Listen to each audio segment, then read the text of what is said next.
Kita mau bahas tentang kewanitaan nih, asik. Aduh, apa itu kalau bicara tentang masalah wanita tuh banyak ya kayaknya ya. Banyak wanita tuh kayaknya bidang masalah. Kalau nggak bisa ngatur diri, kayaknya masalah mulu nih yang muncul ya kan. Oh, Masya Allah, betul. Oke, jadi kita mau bahas tentang insecurity. Aduh, berat sekali nih bahasannya kali ini. Waduh, Kak Aslima kan sudah expert di bidang ini, asik. Aduh, no. Aku bukan jurusan psikologi, teman. Gak apa-apa dong, bukan jurusan psikologi, tapi kalau misalkan udah banyak pengalamannya, why not gitu kan. Amin, insya Allah masih belajar juga. Jadi gimana? Menurut Kak Aslima dulu nih, apa sih insecurity itu? Menurut aku ya, dari asal katanya aja, insecure itu tuh ada dua kan. Kita sering bingung gitu membedakannya, ada insecure, ada insecurity gitu kan. Apa? Nah, ternyata kalau dalam bahasa Inggris, insecure itu bentuk dari kata sifatnya, adjektifnya gitu, artinya perasaan tidak aman. Nah, kalau insecurity-nya itu bentuk dari kata bendanya atau noun-nya, artinya ketidakamanan. Intinya kan kalau misalkan kita lihat yang di garis bawah itu kata tidak aman ya. Jadi kalau menurut aku tuh ada perasaan gak aman di dalam diri seseorang yang dia tuh merasa kayak was-was, terus merasa kayak gelisah gitu. Dan ternyata insecurity itu bisa menimbulkan perasaan-perasaan lain gitu. Itu salah satunya kayak gelisah, was-was, dan segala macam. Kenapa sih kok insecure itu bisa terjadi, apalagi di kalangan wanita ya? Karena wanita sensitif. Kalau dari literatur yang aku baca ya ini ya, dan sharing-sharing sama seseorang gitu, insecure itu biasanya terjadi pertama karena dia memikirkan standar yang memang diciptakan oleh dirinya sendiri atau diciptakan dari lingkungan sekitar. Jadi ketika dia udah mulai mikirin, kayaknya nih aku tuh bakal diterima kalau aku tuh punya standar orang lain. Kayak misalkan standar kamu, Wenda, kamu kan public speaking gitu ya. Oh, berarti insya Allah terus content creator gitu. Aduh. Nah, aku tuh mikir kayak misalkan aku tuh harus bisa juga nih jadi content creator gitu. Kan itu standar yang diciptakan diri sendiri. Padahal kalau misalkan kita tahu ya kita bisa juga di bidang lain gitu hebatnya, bukan hanya content creator gitu kan. Terus yang kedua, kita tuh selalu pengen jadi perfect, sempurna. Oke. Tapi kayaknya bukan cuma wanita nih, pria juga. Coba yang pria bisa tulis di kolom komentar ya. Asik. Ternyata beliau juga YouTuber, teman-teman. Ketika kita ingin berusaha menjadi sempurna, yang kita tahu bahwa hakikatnya kesempurnaan hanya milik Tuhan yang Maha Esa gitu ya, itu jelas tidak akan tercapai. Mungkin kita bukan bisa menjadi sempurna, tapi kita bisa menjadi versi terbaik yang telah Allah berikan kepada kita gitu. Terus yang ketiga, kita itu lebih sering membanding-bandingkan diri dengan orang lain, atau comparison gitu ya. Jadi ketika orang lain punya ini, kita mau juga punya. Ketika orang lain bisa ini, kita mau juga bisa. Kayak misalkan, aku kenapa ya, kok aku nggak bisa kayak dia, yang dia tuh bisa nyanyi, tapi dia selain nyanyi juga ternyata pintar juga akademiknya, terus pintar juga hafalan segala macam, cepat hafal. Terus teman-teman di lingkungan dia tuh baik semua, wah itu kan kita anggap perfect gitu ya. Iya.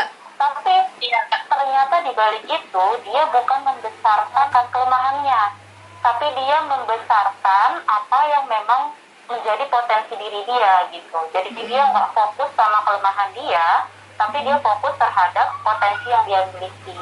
Berarti karena orang ini tuh merasa kalau dirinya banyak kekurangan, terus begitu ngelihat kelebihan orang lain, dia ngiri gitu ya, insecure itu. Bisa jadi seperti Nah, itu. soalnya banyak nih Kak yang masih kayak bingung sebenarnya kelebihan gue apa sih gitu. Jadi sampai-sampai ngelihat si A, wah public speaking misalkan, si B akademik, si C bahasa Inggris. Jadi kita tuh ikut insecure karena aduh kayaknya gue nggak bisa deh kayak dia. Nah, gimana sih cara kita tuh supaya bisa tahu kelebihan diri kita? Ini kayaknya susah banget ini. Sebenarnya kalau melihat potensi diri ya, itu bisa dari, jadi ada tes kan, ya tes potensi diri yang waktu itu kita pernah ikuti juga. Steven gitu ya? Itu, iya betul, itu bisa kita tahu, tapi itu sebagai sarana aja. Dan sebenarnya untuk mengetahui diri kita sendiri adalah dengan mempelajarinya terus-menerus gitu kan. Kita bisa tahu kita hebat di mana ketika kita sudah mengenali diri sendiri. Kayak misalkan kita tahu nih, kita ternyata jualannya pinter. Maksudnya apa aja yang kita posting, satu buku atau enggak satu makanan gitu. Buku apa? Buku apa namanya? Buku apa namanya? Sibuk, itu dia. Itu banyak buku-buku motivasi dan self improvement. Jadi kalian bisa bisa membaca literatur juga ya dari buku. Bagaimana cara mengembangkan potensi kalian atau mengenali diri kalian gitu. Dan kalau misalkan masalah mengenali diri sendiri itu butuh proses dan butuh belajar. Tidak bisa langsung, wah aku pengen jadi kayak dia, wah aku pasti bisa kayak gini. Butuh pelan-pelan untuk dibimbing menuju ke potensi yang bisa kita kembangkan. Dan fokus intinya, itu sehingga ketika kita sudah mengetahui apa yang menjadi fokus kita, insya Allah disitulah potensi kita akan berkembang dan jadilah versi terbaik yang telah Allah berikan. Kalau misal kita ngomongin insecure tuh Kak, kayaknya nggak bisa lepas dari body shaming atau bullying ya nggak sih? Wow, betul sekali. Nah, kalau Kak Slima sendiri pernah nggak tuh di body shaming atau dibully gitu sama teman-teman? Oh, pernah banget. Waktu SD ya. Waktu SD. Waktu SD tuh kayaknya kalau waktu SD pasti bakal terngiang-ngiang banget sih. Karena waktu SD kan kita masih yang ya makan apa aja lah, jajan apa aja gitu ya. Jadi yang masih gemuk, masih kasarnya juga masih gemuk sih. Tapi kalau dulu karena kita nggak tahu dan masih anak-anak gitu, jadi segala macam perasaan nyerah. Itu pernah sih dibilang aslinya kamu gemuk banget gitu, atau coba minggiran dong, nggak kelihatan gitu. Karena ada kamu di depan gitu. Ini untuk para subscriber Enda, jangan pernah di shaming ya. Betul, karena subscriber saya nggak ada yang body shaming Kak, insya Allah. Oh ya, baik. Alhamdulillah, anak baik semua ya. Iya dong, anak baik semua. Dampak buruknya apa tuh?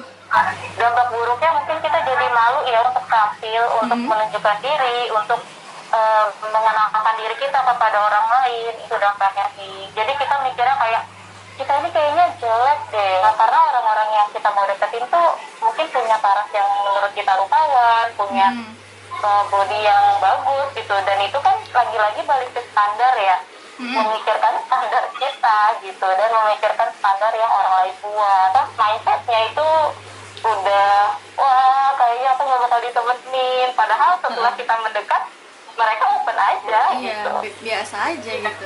Karena kalau orang menjudge itu sebenarnya adalah nasihat, tapi nasihat yang kasar. Kalau SMP itu kan kita punya banyak temen ya, yang mungkin bisa lebih gemuk daripada kita, tapi dia bahagia-bahagia aja gitu.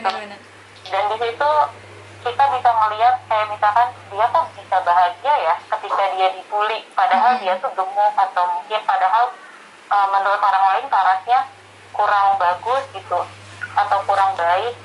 Tapi kok dia bisa bahagia gitu. Dan di situ aku jadi mikir ternyata kebahagiaan itu diciptakan dari diri kita sendiri. Asik, mantap. Berarti Kak Slima kan termasuknya udah keluar dari keinsecurean Kak Slima ya. Apa sih yang harus kita lakukan ketika kita mulai merasakan insecure? Pasti kan masih tetap ada nih kalau ketemu sama orang baru atau dan lain sebagainya. Gimana cara mengatasi supaya kita tuh nggak insecure banget gitu?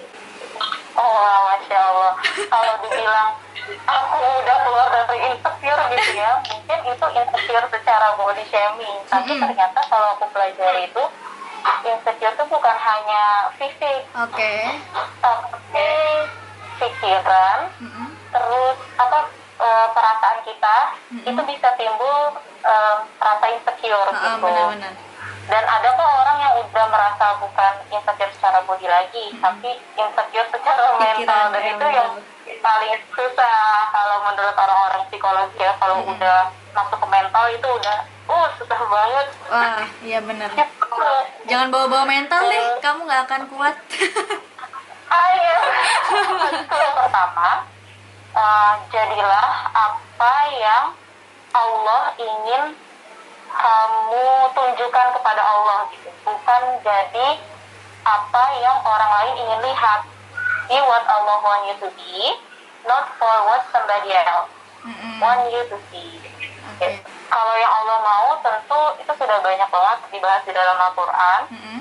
Salah satunya yaitu berupa ketaatan dan ketakwaan kepada Allah. Jadi selama kita mengikuti perintahnya, menjauhi larangannya, insya Allah itulah yang Allah mau, dan tidak keluar dari koridor yang telah Allah haramkan dan telah Allah larang. Lingkungan itu sangat mempengaruhi kita nggak sih, supaya kita menjadi orang yang insecure atau orang yang percaya diri? Itu berpengaruh banget. Karena dari berapa banyaknya teman aku, ternyata mereka itu lebih semangat jika berada di dalam suatu lingkungan yang positif. Dan begitu pun sebaliknya. Dan balik lagi, sebenarnya kalau kita bisa menguatkan persepsi terhadap diri kita sendiri, kita ingin diletakkan di lingkungan manapun, sebenarnya kita bisa berbuat baik gitu ya, dan tetap bisa maju gitu untuk mendekat kepada Allah. Dan lagi-lagi lingkungan ini tuh yang kadang bisa cepat membuat kita insecure ya. Apalagi kalau lingkungan kita itu tuh isinya orang-orang hebat gitu, orang-orang yang masya Allah gitu. Ya contohnya Kak Slima ini lah. Ya Allah. Iya. Ilmu agamanya, terus ilmu akademiknya, dan ilmu-ilmu lainnya yang aduh nih kok bisa sih orang-orang ini tuh ilmunya masya Allah banget gitu.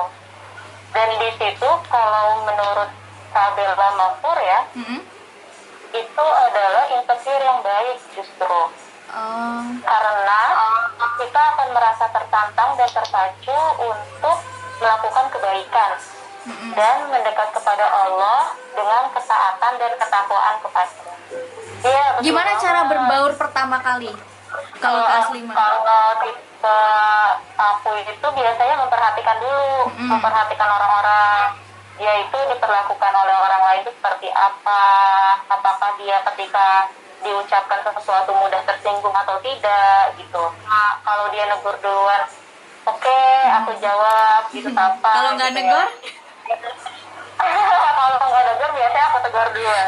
Oke, mantap. Untuk lama-kelamaan mungkin deketin secara personal kalau aku ya. Jadi satu orang gitu, satu orang, dan biasanya kan satu orang ini dia punya teman.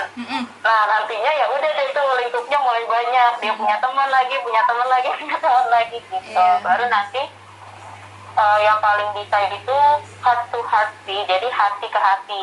Kan semakin kita dewasa, lingkungan kita semakin besar ya, dan kita makin ketemu sama orang-orang hebat lainnya. Apakah kita lebih baik mundur atau kita maju pelan-pelan, lambat nggak apa-apa, yang penting pasti. Asik. Tipsnya yang pertama, pasti tetap niatkan kalau kita ingin maju, tetap niatkan pada Allah Subhanahu Wa Taala. Yang kedua, mungkin diubah cara pandang persepsinya dan juga mindsetnya. Kalau misalkan kita itu masih sama-sama belajar di dunia ya, karena kan utlubul ilma minal mahdi lelahdi, tuntutlah ilmu dari buayan sampai ke liang lahat. Terus yang ketiga itu bersyukur. Karena nggak semua orang itu bisa dapat lingkungan yang baik. Oke, benar. Ya. Terus nggak semua orang itu bisa dapat lingkungan yang positif terus auranya. Karena aku juga bertanya gitu sama seorang sahabat, sebenarnya insecure ini ada nggak sih kolerasinya dengan bersyukur? Benar. Kita tuh sering lihat ya di tagline juga insecure jadi bersyukur. Itu kayak film yang kemarin. Oh iya, ketika orang lain sudah bersyukur, apa iya mereka jadi nggak insecure lagi? Oke. gitu kan. Dan ternyata kita sebagai umat muslim atau umat Islam gitu ya, bersyukur itu adalah salah satu cara yang paling ampuh untuk mengurangi rasa insecure. Karena dengan bersyukur artinya kan kita berterima kasih dengan apa yang Allah telah beri, mau itu fisik ataupun keadaan ataupun lingkungan yang sekarang kita tinggali. Yang keempat itu adalah berdoa kepada Allah apapun kondisinya. Itu ada di surat An-Nisa ayat 32. Jadi ketika kita sudah berdoa kepada Allah apapun kondisinya, artinya kita tidak mengharapkan apa yang orang lain telah lakukan, pencapaian apa yang telah orang lain berhasil dia genggam gitu ya. Dan kita berdoa gitu sama Allah, ya Allah, apapun kondisiku saat ini, aku percaya bahwa Engkau akan memberikan aku jalan untuk mendekatkan diri kepadamu. Dan semoga jalannya ini menjadi jalan kebaikan yang nantinya akan menebarkan Islam rahmatan lil alamin gitu ya. Yang terakhir itu adalah self love, cintai diri sesuai sendiri. standar Allah dan standar Islam. Oke, itu dia 5 tips dari Kak Aslimah. Dan kalau misal aku simpulin sih, yang pertama pasti kita harus mendekatkan diri kepada Allah dulu. Ya udah mulai tahu nih Allah itu maunya apa, ya udah kita nggak bakal dengerin perkataan orang yang negatif-negatif dong. Yang penting kita menjalankan itu karena Allah gitu kan Kak.